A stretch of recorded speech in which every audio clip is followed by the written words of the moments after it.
Ever wondered what war really does to the human soul? Not the thundering guns or the flashes of heroism, but the slow burning chaos inside a man's mind, the fear, the longing, the fragile beauty clinging to life amid devastation. The Thin Red Line isn't just another war movie. It's a haunting journey into the jungle and even deeper, into the hearts of those who have to survive it. Hey there, you're watching Recap Motion, where stories truly come alive. Today, we're diving into The Thin Red Line, Terrence Malick's poetic portrait of soldiers swept up in the battle for Guadalcanal during World War II. We'll follow their struggles, their doubts, and their dreams as war threatens to unravel everything they are. So, let's step into the tall grass together and see what really lies beneath. The film opens not with the roar of machine guns, but with the hush of the Pacific. A crocodile sliding into muddy water, children laughing among Melanesian villagers. Somewhere far from the horrors of conflict, Private Whit has gone AWOL. Sunshine dances on the sea as he steals a breath of a world untouched by war, believing in some kind of human goodness. But paradise doesn't last long. Whit is soon found by the steely Sergeant Welsh and dragged back to his unit, C Company. The contrast is stark, from Eden to a battered transport ship, from native songs to the thrum of war drums. C Company is heading to Guadalcanal, a jewel-green island smothered in danger, as the U.S. seeks to turn the tide against the Japanese. The men board landing craft, nerves frayed, hearts pounding. Among them are Captain Staros, a gentle and moral officer, Private Bell, haunted by the memory of his wife back home, and a host of others, each lost in their private storms. War is coming, and it's coming slow, measured, silent at first. The arrival on shore is eerie, no enemy in sight, but the forest feels alive, watching, waiting. Malick's camera lingers on every blade of grass, every sweating brow. The soldiers trek inland, weighed down not just by their gear, but by the unknown. A skirmish here, a shot there, a sudden reminder that death is somewhere just beyond the leaves. The company soon faces its first true test, Hill 210, a heavily fortified Japanese bunker, almost suicide to attack head-on. Lieutenant Colonel Tall, eager for glory, pushes Captain Staros to order a frontal assault. Staros, seeing only death awaiting his men, hesitates. He'd rather risk his career than lead them all to slaughter. Tension builds, decisions hang like thunderclouds. The men, hunkered in the grass as bullets crack overhead, cling to life by sheer instinct.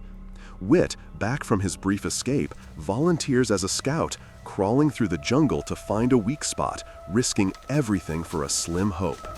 Into the sweltering jungle, C Company finds their courage stretched thinner with each step. Tension ratchets up, nerves already frayed with exhaustion, heat, and the sick anticipation of violence. The camera weaves through shimmering leaves as the men close in on the Japanese position, dug in, invisible, yet always present, their bullets splitting the air. The assault is a nightmare of mud and gunfire. Soldiers advance in waves, hope and terror mingling in their eyes. Captain Staros refuses to follow Colonel Tall's reckless orders, unwilling to sacrifice his men in a hopeless charge. Instead, he calls for artillery support.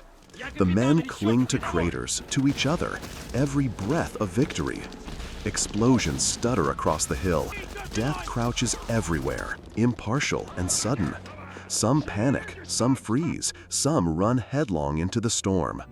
In the chaos, we glimpse Private Bell's memories, his wife's smile, a flickering candle against the night, a fragile reason to keep going.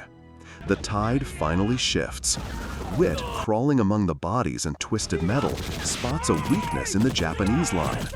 Using this desperate chance, C Company surges forward, bayonets flashing, and overrun the enemy trenches. The rage is raw, almost animal, a release and a breakdown. Young soldiers, their innocence already gone, encounter the faces of the men they've defeated. Some look afraid. Some are just relieved it's over, for now. Malick lingers on their faces, sweat, blood, fear, disbelief. They've conquered the hill, but at a cost. Friends dragged away, wounded screaming for morphine, bodies limp in the grass. Bell, now ghostly and spent, thinks of home, trying to conjure the image of a gentle world he fears he'll never see again. As night falls, the survivors pick through the aftermath. Colonel Tao, more invested in medals than mourning, commends the men, but also quietly moves to replace Staros, whose compassion is misread as weakness. The soldiers grieve each in their own way, haunted, their sense of self forever bruised. Wit wanders the silent field with wonder and sadness. He seems to ask, where is the grace in all of this? The company rests in the battered remains of the conquered camp. Overhead, the stars burn cold and indifferent, as if to remind everyone that the universe is as silent about their suffering as the deep green jungle. Tomorrow, there will be more orders, more marching, more lines drawn between life and death. But tonight, the men listen to the chill chorus of frogs and distant gunfire, the music of survival, stitched together from pain and hope. The days that follow are a slow dance with madness. The company is ordered to press further inland, and with every mile, the war changes them. Bell's memories dart in and out, a soft-lit world of love and promise, clashing cruelly with the reality of blood and rot. He rereads letters, clinging to words like lifeboats, while the reality sets in. His life before the war may already be gone, lost to the tides between then and now. Sergeant Welsh, close-lipped, cynical, shares a quiet conversation with Wit.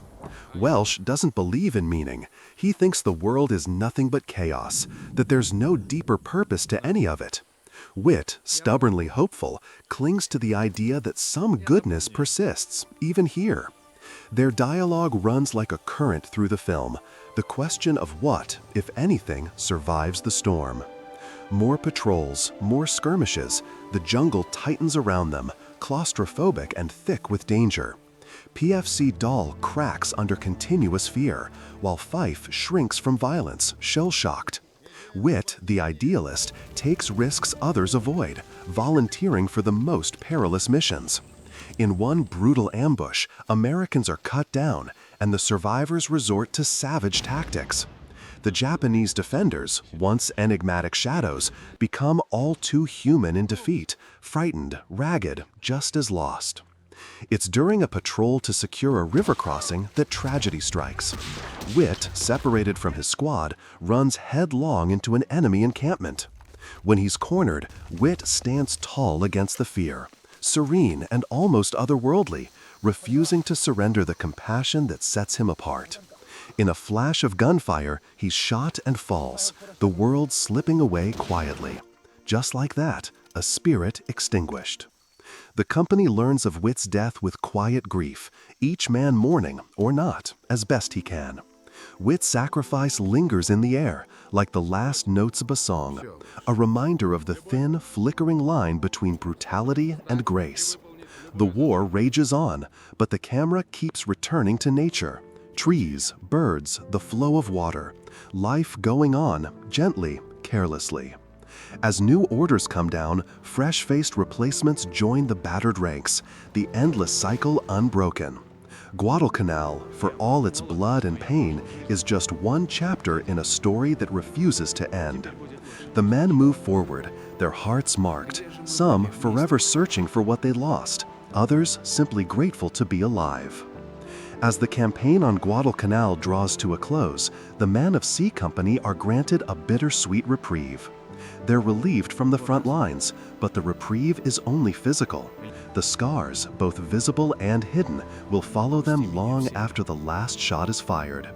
The jungle, once hostile and mysterious, now seems to mourn alongside them, its beauty and cruelty forever entwined. The final moments are quieter still. A solitary seedling bends by the water's edge, sunlight shimmering on its tiny leaves, a quiet symbol of renewal, resilience, the persistence of life despite everything. There's no fanfare, no promises of glory or grand closure. Instead, we're left with questions, with longing, and with a measure of peace hard-won from horror. Thank you for joining Recap Motion on this journey through Terrence Malick's vision. Please like and subscribe to the channel. If this story has touched you or made you think, you are not alone. Until next time, keep looking for the light wherever you find it.